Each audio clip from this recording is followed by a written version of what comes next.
지방흡입하면 죽는데. 지방흡입하면 죽을 수도 있대. 지방흡입하면 죽는다고? 지방흡입 받다 죽었대. 여러분, 공포의 지방흡입 꼭 하실 건가요? 안녕하세요. 여러분의 지방을 쏙쏙 뽑아드리는 뽑기왕 닥터 성현주입니다. 어느 날 지방흡입 상담을 온 환자가 저에게 물었습니다. 폐 색전증이 발생하면 어떻게 하나요? 보통의 환자들은 몇 cc 나올 것 같냐, 뼈팔이 될 수 있겠냐 이런 걸 물어보는데 이례적으로 부작용에 대해서 물어보셨어요. 부작용 중에서도 아주 드문 색전증을 물어봐서 과연 어떤 부작용인지 여러분들에게 알려드리려고 합니다. 색전증이라는 것은 우리 몸 어딘가에서 무언가가 혈관으로 유입이 되고 혈관을 막는다는 뜻입니다. 혈전, 그러니까 작은 핏덩어리가 날아들어와 혈관을 막으면 혈전색전증, 공기가 혈관을 막으면 공기색전증, 지방이 혈관을 막으면 지방색전증이 되는 거죠. 지방흡입술 중에 지방 방울이 혈관을 타고 들어간다면 폐를 비롯해서 심장, 뇌, 간 등의 여러 장기에 치명적인 손상을 주면서 사망에까지 이르게 할 수 있는 아주 심각한 합병증이라고 할 수 있습니다. 2023년도에 대만에서 전 세계에서 발생한 38건의 지방흡입과 관련된 지방색전증 케이스를 리뷰한 논문을 보면 지방색전증은 수술 후 24시간 이내에 발생하고 심정지 발생률이 무려 38%, 사망률은 무려 33%에 이르고 기계적인 인공호흡도 해야 되고 진단은 흉부 CT로 한다. 그 내용입니다. 지방색전증 사망률 33%, 3명 중 1명이 사망한다니까 정말 무서울 수밖에 없습니다. 이렇게 위험하니까 과연 해서는 안 되는 수술일까요?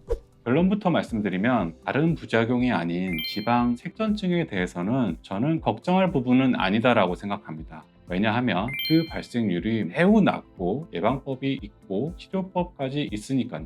오히려 그보다 발생률이 더 높은 감염이나 혈종, 장액종, 괴사, 울퉁불퉁한 요철, 색소 침착 같은 부작용이 더 걱정해야 할 문제라고 생각합니다.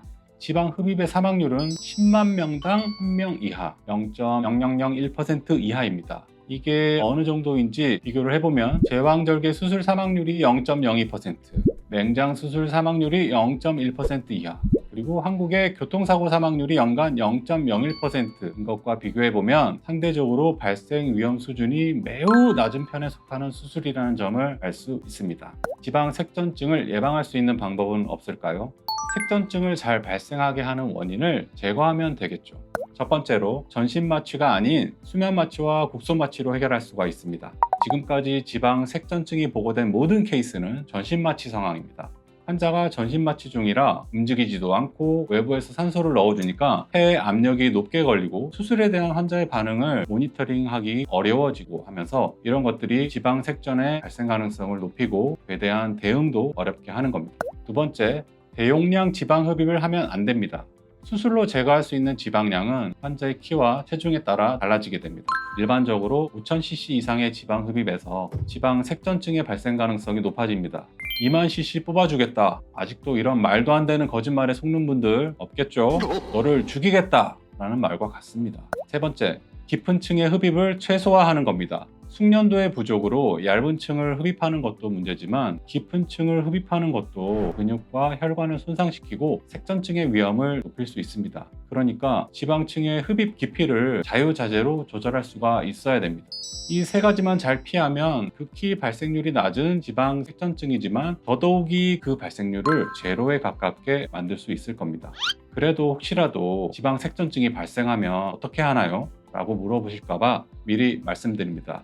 수술을 하는데 산소 포화도가 떨어지고 환자가 경련을 하거나 아니면 움직임이 아예 없다거나 이상하다 하면 지방색전증에 대해 의심을 해야 되고 즉시 수술을 중단하고 빠른 기관 삽관을 통해서 산소 공급을 해주고 수액 보충해주고 심장 모니터링하고 중환자실 치료로 이어질 수 있게끔 해야 됩니다. 빠르게 대응한다면 완벽한 회복까지도 기대할 수 있으니까 어영부영하지 않고 기민하게 대응하는 것이 굉장히 중요하겠죠. 어설프게 처치하면서 시간만 보내고 가만히 보고 있거나 수술을 계속한다거나 하면 끔찍한 결과를 맞이할 수가 있습니다. 이 장면은 2020년도에 지방흡입 사망사고를 다룬 다큐멘터리의 일부입니다. 여기에 나온 시간을 한번 보세요. 이 케이스는 지방색전증 때문인지 호흡저하로 인한 심정지 때문인지 알 수는 없지만 수술이 12시 50분에 시작이 되었는데 밤 9시가 되어서야 수술실에서 119를 통해 응급실로 갑니다. 의사인데 직접 응급처치를 못하는 것도 문제지만 자기가 못 살리겠으면 빨리 상급병원으로 이송을 해야 되는데 저렇게 환자를 오랫동안 놨다가 환자를 사망에 이르게 한 것입니다. 의사 혼자 모든 치료를 할 수가 없기 때문에 응급처치와 함께 다른 병원으로 전원과 이송은 기본 중에 기본입니다. 이런 기본이 안 된 채로 지방 흡입을 하는 의사들 적지 않을 걸로 생각합니다. 자, 그러면 예방법 나왔네요. 거의 없겠지만 전신 마취하는 병원 가지 마시고 수면 마취하는 곳으로 가는데 이 수면 마취도 안전하게 할 수 있는 곳으로 가셔야 됩니다. 마취과 전문의 상주라고 내세우는 지방 흡입 병원들 대부분은 수술을 하는 분 본인이 마취과 출신인 경우가 많고 별도로 마취과를 상주시키는 병원은 거의 없다고 보시면 됩니다. 참고로 저는 응급의학과 전문의로 마취뿐만 아니라 생명과 직결된 다양한 응급 상황에 대한 트레이닝이 되어 있어서 수술을 하면서 전공을 아주 잘 선택했다라고 생각을 많이 합니다. 그리고 수술할 때 웬만하면 5000cc 이하로 뽑아달라고 하시고 필장이든 원장이든 10000cc, 20000cc 나온다 뽑아주겠다며 아무 말 대잔치 하는 것도 버르셔야 됩니다. 수술 시에 너무 깊은 층 흡입으로 인해서 출혈이 생기지 않게 해주세요 라고 말해야 되는데 그런 말 하실 수 있겠어요? 사실 이런 건 환자가 요구할 사항이 아니고 의료진이 마취에 대한 실력과 안전 매뉴얼이 갖추어져 있어야 됩니다. 과용량 흡입의 위험성을 알고 있어야 되고 환자에게 너무 깊은 층 또는 얇은 층을 흡입해서 생기는 부작용을 겪게 해서는 안 된다고 생각합니다. 정리하겠습니다. 지방색전증은 지방 흡입 중 발생할 수 있는 극히 드문 합병증이지만 제로가 아니기 때문에 대비가 필요하다. 전신 마취 수술, 대용량 수술, 깊은 층의 수술이 그 원인으로 지목되니까 수면 마취나 국수 마취 방법, 적정 용량의 흡입, 그리고 적정 층의 흡입이 필요하다. 이렇게 이해하시면 되겠습니다. 하지만 사실 환자가 대비할 수 있는 부분이 아니기 때문에 저뿐만이 아니라 지방 흡입에 관심이 있는 다른 의사 선생님들도 혹시 이 영상을 보신다면 꼭 기억해 주시고 공부해 주시면 좋을 것 같습니다. 저 또한 지금보다 더 안전한 수술을 위해서 예방법을 잘 지키고 직원들도 교육하고 지방 색전증에 대응할 수 있도록 매뉴얼과 안전 장비까지도 잘 갖추도록 하겠습니다.